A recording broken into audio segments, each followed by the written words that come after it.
الرجيم بسم الله الرحمن الرحيم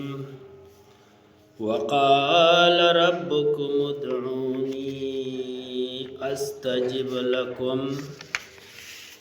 إن الله وملائكته يصلون على النبي يا أيها الذين آمنوا صلوا عليه وسلموا تسلیما۔ درود شریف پڑھو۔ اللهم صل على محمد وعلى آل محمد كما صليت على إبراهيم وعلى آل إبراهيم إنك حميد مجيد۔ اللهم بارك على محمد وعلى آل محمد كما باركت على إبراهيم وعلى آل إبراهيم إنك حميد مجيد۔ وعن أبي هريرة رضي الله تعالى عنه قال قال رسول الله صلى الله عليه وسلم لكل نبي دعوة مستجابة فتعجل كل نبي دعوته وإني اختبأت دعوتي شفاعة لأمتي إلى يوم القيامة فهي نائلة إن شاء الله من مات من أمتي ولا يشرك بالله شيئا رواه مسلم و بخاری۔ ہر قسم حمد و ثنا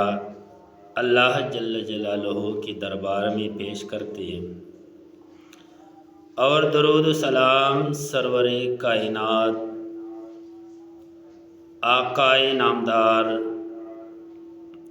امام الائمہ امام اعظم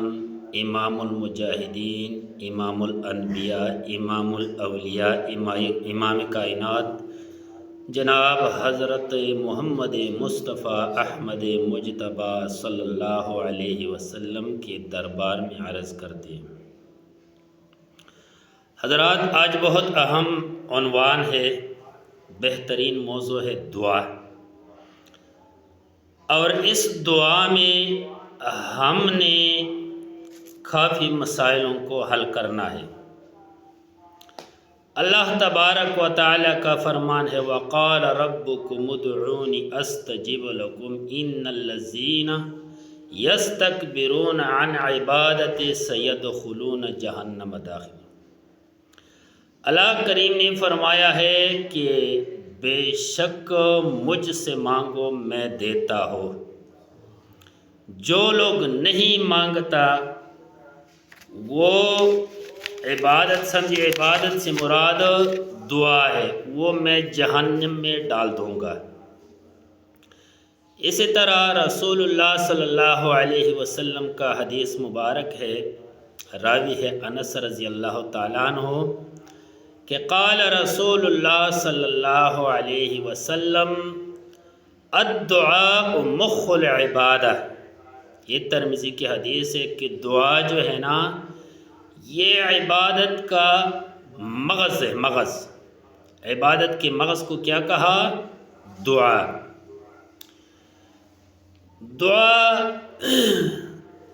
واحد ایک ذات ہے جس نے ذمہ اٹھایا ہے کہ بھائی مجھ سے مانگو میں دیتا ہوں، اور میرے سے نہ مانگے تو پھر میں نہیں دیتا۔ کسی نبی نے ذمہ نہیں اٹھایا، کسی ولی نے نہیں اٹھایا، کسی نیک کسی بری نے نہیں اٹھایا۔ حضرت عیسیٰ علیہ السلام کے بارے میں ہے، قرآن پاک میں اللہ تعالیٰ کا فرمان ہے، رسول اللہ صلی اللہ علیہ وسلم کی احادیث بھی اس پہ شواہد ہے، امام مسلم میں۔ قیامت والے دن اللہ تبارک و تعالی حضرت عیسیٰ علیہ السلام سے سوال کرے گا کہ اے عیسیٰ، تم نے لوگوں سے کہا کہ مجھے الہ مانو، کارساز، حاجت روا، مشکل کشا مانو۔ تو حضرت عیسیٰ علیہ السلام عرض کرے گا کہ یا اللہ تعالیٰ، جب تک میں دنیا میں تھا تو میں نے کسی سے اس طرح بات نہیں کی، لیکن جب میں دنیا سے چلا گیا تو یا اللہ تعالیٰ آپ کے ذات کو پتہ ہے، علم ہے، مجھے کوئی پتہ نہیں۔ مقصد میرا یہ ہے کہ واحد ایک ذات ہے جس نے وعدہ کیا ہے کہ مجھ سے مانگو میں دیتا ہوں، باقی ایسی ہستی دوسری نہیں ہے جو وعدہ کرے کہ بھائی مجھ سے مانگو میں دیتا ہوں۔ اور جو میں نے حدیث پڑھا ہے، حضرت ابو ہریرہ رضی اللہ تعالیٰ عنہ نے فرمایا ہے، امام مسلم اور امام بخاری میں حدیث ہے، نبی کریم صلی اللہ علیہ وسلم نے فرمایا ہے کہ ہر نبی کو اللہ تعالیٰ نے موقع دے دیا، دعا مانگنے کا چانس دے دیا۔ تمام انبیاء کرام نے دعا جو ہے نا اپنی دنیا میں جو ہے نا مانگ لیا اور اس کی سنی گئی، انہوں نے دعا اللہ سے مانگ لیا اور وہ قبول ہو گئی۔ واحد میں ہوں کہ میں نے اپنی دعا کو اپنی امت کے لیے قیامت کے دن کے لیے چھپائی رکھی ہے۔ جو میرے امت شرک کے بغیر اسلام میں فوت ہو گیا تو اس کے لیے میں دعا کروں گا اور وہ اس کی وجہ سے جنت میں چلے جائے گا۔ اسی طرح دعا کے بارے میں بہت سارے احادیث موجود ہے۔ ایک حدیث میں ہے، رسول اللہ صلی اللہ علیہ وسلم نے فرمایا، انی اتخذت عندک عہدا لن تخلفنیہ فانما انا بشر فای المؤمنین آذیتہ شتمتہ لعنتہ جلدتہ فاجعلها له صلاة وزکاة وقربة وتقربہ بها الیک یوم القیامہ۔ یہ متفق علیہ حدیث ہے۔ حضرت نبی کریم صلی اللہ علیہ وسلم سے ارشاد ہے، اور راوی ہے ابو ہریرہ، اور امام بخاری اور امام مسلم نے اس کو روایت کیا ہے۔ نبی علیہ السلام نے فرمایا ہے کہ یا اللہ تعالیٰ، تیرے ذات کے ساتھ میرا جو وعدہ ہے یا اللہ تعالیٰ وہ سچ کر دے، یا اللہ تعالیٰ وعدے کو پورا کر دے۔ یا اللہ، میں ایک انسان تھا، میں نے اگر کسی کو بددعائی دی یا کسی کو مارا ہے، پیٹا ہے، کسی کو کوئی لعنت دی، تانے دے، یا اللہ تعالیٰ اس لعنت، تانے، بددعائی، مار پٹائی کی بدلے اس انسان کو قیامت والے دن یا رب کریم اپنے قرب میں لے آؤ۔ یعنی جس سے میں نے لڑائی کی، نبی پاک صلی اللہ علیہ وسلم نے فرمایا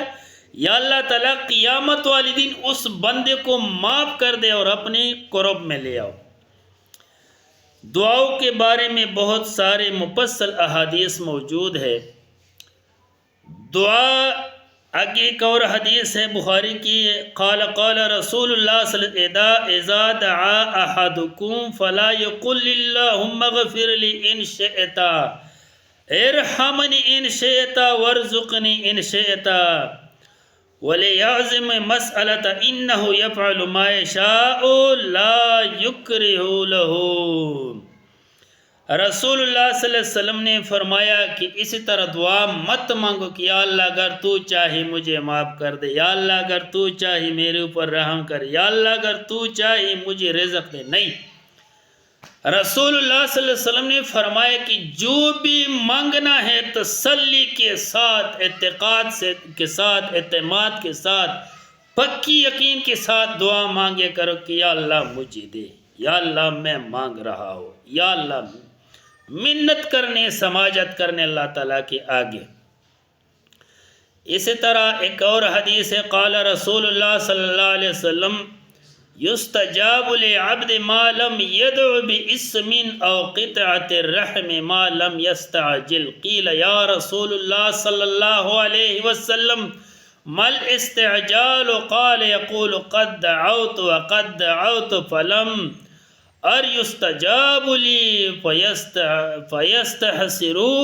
عند ذلك ويدعو الدعاء رواہ مسلم۔ امام مسلم میں حدیث موجود ہے،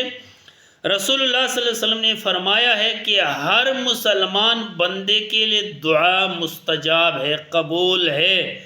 مگر ایک شرط پہ کہ یہ بندہ جلدی نہ کرے۔ تو کسی نے عرض کیا کہ اللہ کے رسول یہ جلدی کس طرح ہے؟ تو رسول اللہ صلی اللہ علیہ وسلم نے فرمایا کہ جلدی یہ ہے کہ انسان اللہ سے شکوہ کرے کہ یا اللہ میں نے پلان چیز مانگا نہیں دیا، پلان مانگا نہیں دیا، پلان مانگا نہیں دیا، پھر وہ دعا مانگنا چھوڑ کے بیٹھ جائے، اور یہ دعا اس طرح دعا جو ہے نا اللہ تعالیٰ قبول نہیں کر دیتے۔ تو میرے بھائی دعا جو ہے نا یہ مغز ہے، اور اس لیے ہمارے نماز میں جتنی بھی الفاظ ہے سارے دعا یا الفاظ ہے، کیونکہ اللہ تعالیٰ دعا سے راضی ہو جاتا ہے۔ اسی طرح ایک اور حدیث ہے، ابی درداء رضی اللہ تعالیٰ عنہ سے روایت ہے کہ قال رسول اللہ صلی اللہ علیہ وسلم دعوت المرء المسلم لأخیہ بظہر الغیب مستجابۃ عند رأسہ ملک مؤکل کلما دعا لأخیہ بخیر قال الملک مؤکل به آمین ولک بمثلہ۔ یہ امام مسلم کی حدیث ہے، رسول اللہ صلی اللہ علیہ وسلم نے فرمایا ہے کہ دعا جو ہے نا مسلمان بھائی کے لیے غیب میں جو ہے نا یہ مستجاب ہے، قبول ہے۔ ایک بھائی ہے آپ کا، آپ کے پاس موجود نہیں ہے، آپ نے اس کے لیے دعا مانگی ہے کہ یا اللہ تعالیٰ فلان بیمار ہے اس کو شفا دے، یا اللہ تعالیٰ فلان کمزور ہے اس کو صحت دے، یا اللہ تعالیٰ فلان غریب ہے اس کو حلال مال دے، یا اللہ تعالیٰ فلان بندے کے اولاد نے اس کو نیک صالح اولاد دے دے، یا اللہ تعالیٰ فلان بندے کے لیے رشتہ نہیں، یا اللہ تعالیٰ معقول رشتہ دے۔ جو بھی بندہ غائب بھائی کے لیے دعا مانگے تو میرے مصطفیٰ نے فرمایا کہ یہ دعا قبول ہو جاتی ہے، اس لیے کہ ایک فرشتہ اللہ تعالیٰ اس بندے کے پاس مقرر کر دیتا ہے جو غائب بھائی کے لیے حاضر نہ ہو اس کے لیے دعا مانگتے ہیں، تو فرشتہ کیا کہتے ہیں کہ آمین، یا اللہ تعالیٰ یہ دعا قبول کرے، اور جو مانگنے والا ہے جس نے ہاتھ اٹھایا ہے یا اللہ تعالیٰ اس کو بھی دے دے۔ تو میرے بھائیو لیکن اس میں ایک شرط ہے کہ جلدی نہیں کرنا اور قطع رحمی صلہ رحمی نہ ہو، یعنی مطلب یہ ہے کہ غیر شرعی سوال نہ ہو، غیر شرعی دعا نہ ہو۔ اسی طرح ایک اور حدیث ہے، یہ ہے عن جابر رضی اللہ تعالی عنہ قال رسول اللہ صلی اللہ علیہ وسلم لا تدعوا على انفسکم ولا تدعوا على اولادکم ولا تدعوا على اموالکم لا توافق من اللہ ساعۃ یسأل فیہا عطاء فیستجیب لکم رواہ مسلم۔ اور یہ امام مسلم نے یہ حدیث روایت کیا ہے، حضرت ابن عباس رضی اللہ عنہ سے بھی روایت ہے، یہاں پر جابر رضی اللہ تعالیٰ عنہ سے روایت ہے۔ اس کا مطلب یہ ہے کہ رسول اللہ صلی اللہ علیہ وسلم نے فرمایا ہے کہ لا تدعوا علی اولادکم، اپنے اولاد کو بددعائی مت دو، ولا تدعوا علی اموالکم، اپنے مالوں کو بھی بددعائی مت دو۔ بندہ غصے میں آ جاتا ہے، بندہ کاوڑ میں آ جاتا ہے، بندہ پریشان ہو جاتے ہے، اس کی زبان سے بددعا کے الفاظ نکلتے ہیں، تو رسول اللہ صلی اللہ علیہ وسلم نے منع فرمائی سے، اور وہ اس لیے